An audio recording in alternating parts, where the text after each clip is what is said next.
বুঝাবো আপনি বুঝতেই পারবেন না। আপনার এলেম না থাকলে আমি ইমান থাকবো কিভাবে? আমাদের দেশের লোকেরা মসজিদে ইয়াকা নাবুদু ওয়া ইয়াকা নাস্তাইন, তোমার ইবাদত করি, তোমার কাছে সাহায্য চাই। এই অর্থটা যদি কেউ জানতো তাহলে মসজিদে বলতেছে আমি তোমার ইবাদত করি, তোমারই সাহায্য চাই, তাহলে এই ব্যক্তি খাজার দরবারে গাজার দরবারে যায় সন্তান যেত না। আছে না কোনো মহিলা 10 বছর বাচ্চা না হইলেই আত্মশীর দরবারে, ফুরফুরার দরবারে, এমনকি মদনপুর বিভিন্ন রকমের পীরের ভণ্ড পীরের দরবারে দরজা দেয়, দেখি না? শাহজালালের মাজারও যায়, গজার মাঝে খাওন দেয়, আর কয় আল্লাহ একটা সন্তান যদি দিত। অথচ হযরত ইব্রাহিম আলাইহিস সালাম কত বছর বয়সে সন্তানের বাপ হয়েছে?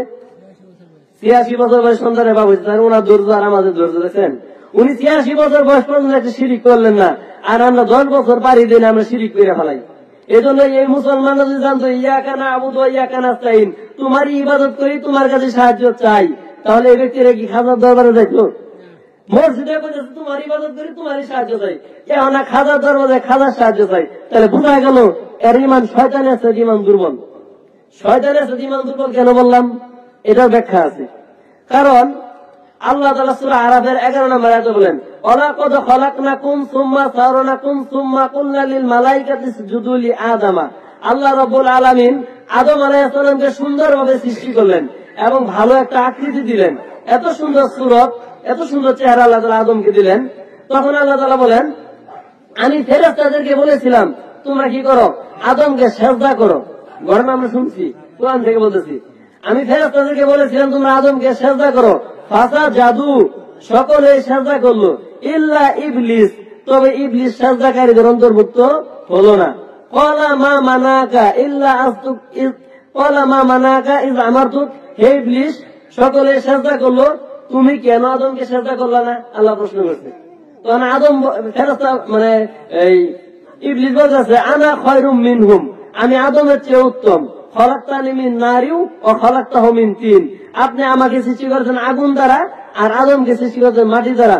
সুতরাং যুক্তির কথা হলো আগুন যদি ঘাও মাইরা দেওয়া হয় তাহলে আগুন উপরের দিকে ওঠে, আর মাটিকে উপর দিকে ছেড়ে দিলে মাটি নিচের দিকে যায়। অর্থাৎ যুক্তির কথা হলো যে জিনিস ঊর্ধ্বগামী জিনিস নিম্নগামীকে সিজদা করতে পারে না। আদম কি করলো? আল্লাহ তাআলার সামনে যুক্তি দিল এবং অহংকার প্রদর্শন করলো, মানে ইবলিসে।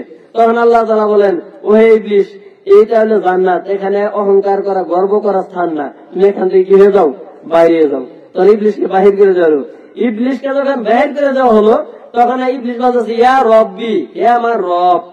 দেখেন ইবলিসে দোয়া করতেছে, ইয়া রব্বি, হে আমার রব, ফানজিরনি ইলা ইয়াউমি ইউবাসুন, আপনি আমাকে কিয়ামত পর্যন্ত বেঁচে থাকার অবকাশ দিন, আপনি আমাকে আদম সন্তানের রোগে রোগে ঘোরার মতো কি করে দেন, ব্যবস্থা করে দেন, ওরকম শক্তি আমাকে দিয়ে দেন। তাহলে আমার বলার বিষয় হচ্ছে যে বিপদে পড়া জাহান্নাম থেকে বহিষ্কৃত হইয়া এই ইবলিস কার কাছে হাত পাতলো?